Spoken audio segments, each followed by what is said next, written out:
Oh my goodness, well, I have composed myself a little more. But I looked up on the diaphragmatic hernia and to find out more about it. And he does have a lot of the things with it, so it makes sense. They have difficulty breathing, sometimes rapid breathing, coughing. He's had the coughing, the breathing problem, exercise intolerance. He just doesn't have any strength to hardly stand. Vomiting. He vomited a little last night, but he hasn't had a lot of vomiting. Difficulty eating. It says they can have not eating at all anorexia. So it makes sense why I'm having such a difficult time to get him to eat anything. That's part of it. Abdominal distension, weight loss. They can have collapse and shock. And diarrhea. Now he hasn't had the diarrhea. They can have diarrhea or they can have constipation. And but his breathing is very labored, and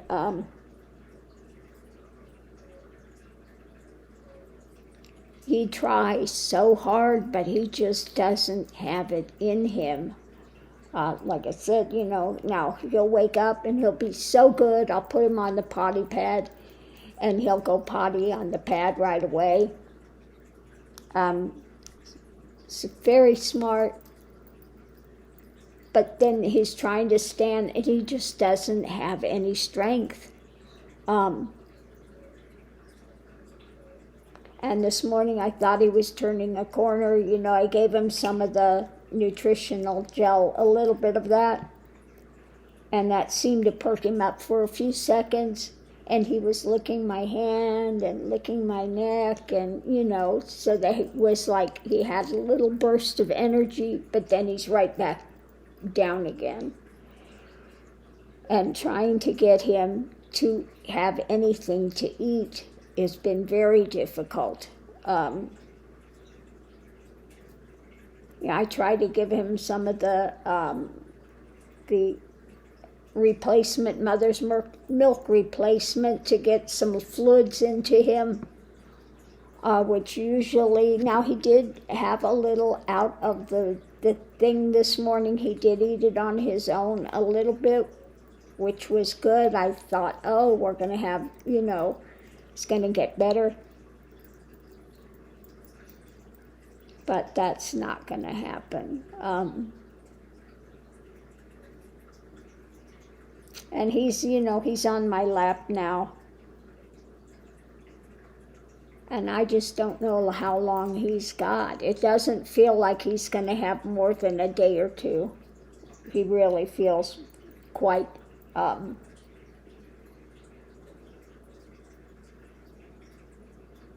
quite exhausted. You can see his breathing is difficult. Then all of a sudden he'll have coughing. He breathes like this. Then all of a sudden he's having some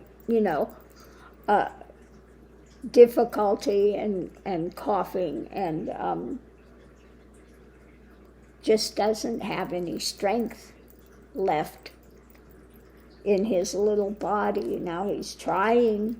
You can tell he's trying as hard as he can, but it's just not possible. Now, another thing that I didn't know, the herniated diaphragm, it's got that hole in the diaphragm. He just doesn't have much lung space, and then that hole, their internal organs can come up. They can get fluid by their heart. I mean, there's a lot of just complications that you don't even want to know. Their organs can come up through that hole in the diaphragm. And then they get fluid on the heart. They get all sorts of things that can happen with them. And there's nothing you can do about it when it's congenital like that, and they're so tiny. So when when getting a companion for Max, I didn't think it was going to be for the other side, for Pete's sakes.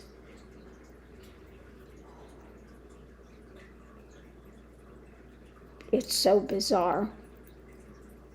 But I did his numerology and stuff, and he's a number 9. He come in, this is his final thing, and he come in to learn love. I kid you not.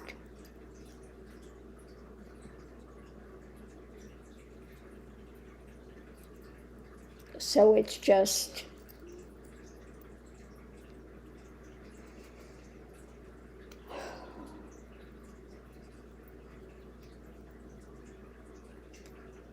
all you can do is give him as much love and comfort as you can do.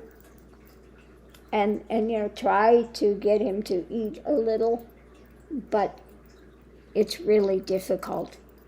And like it says on here, one of the things they do is anorexia. They just won't eat at all.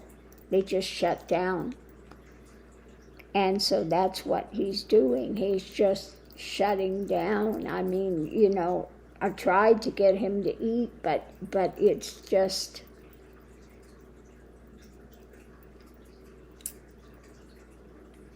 it's one of the issues with this. They just totally shut down. And he's got so much weight loss already, he's just little skin and bones, really. I don't know how much more he could lose. They weighed him today, he's a half a pound. That was his weight today, a half pound. Now the veterinarian is sending the x-ray out to have a specialist read it, but she's 99.9% sure of what it is. And I saw the x-rays, and yeah. It's like his diaphragm, the lungs should have been way down here, but his lungs were up here, okay? And then what he had in lung space here, he did have some, it looks like some infection going there as well. So I do have the antibiotic, which I'm putting on, but it looks like this much space, he should have had more lungs, and it's not there, okay? The diaphragm, they're having the, yeah. You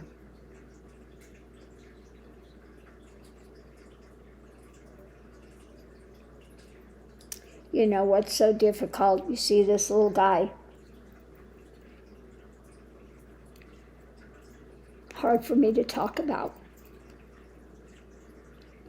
Because he wants to try so hard, but he just can't do it. He doesn't have the physicality to be able to do it.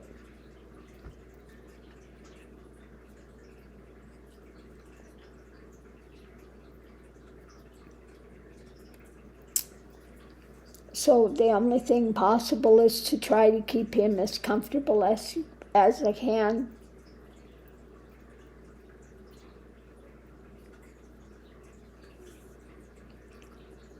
And that's it. I still try to get him to eat, but again, one of the things with this is they just stop eating. So, anyway, on that note, I'm going to leave this here, and I'm going to see what's on the net. I'm going to continue to do the readings and do the stuff, but right at the moment, I've got the little guy on my lap and just trying to make him as comfortable as I can. But I really don't think he's got very long to live. Now, people have asked if I got a hold of the person I got him from, and yes, I did. And they were very shocked at what's going on with him. And they did offer me another puppy, when they have another one. So, they did offer me that.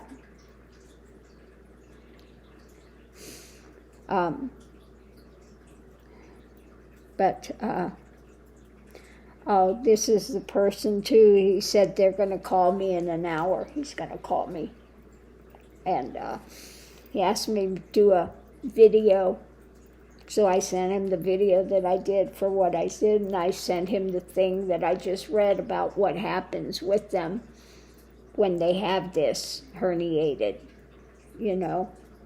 And so,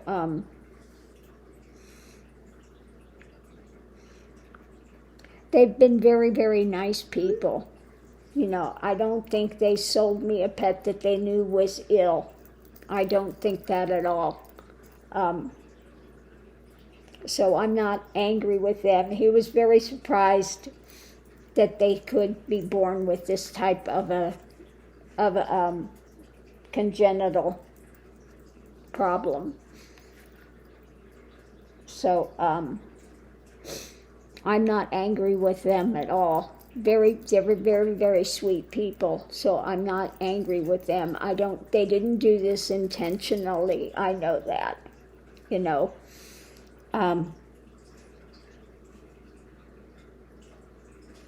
So anyway, I'll talk with them, and we'll see. Yeah. It was another $400 bill today. It's like, you don't even want to know what the pets have cost the last 3 weeks. But my hope with him is that it's as easy on him as possible. That's all. And just try to keep him as comfortable as I can. And, you know, the minute I put him in his little bed, he was sitting next to me, he crawls out and wants to sit on my lap. So that's it. I'm just going to keep him with me as much as I can. And just continue to try to give him as much comfort as is possible with what's going on with this poor little guy. Poor little Monomoo. So on that note, I'm going to leave this here. And I'll see you online.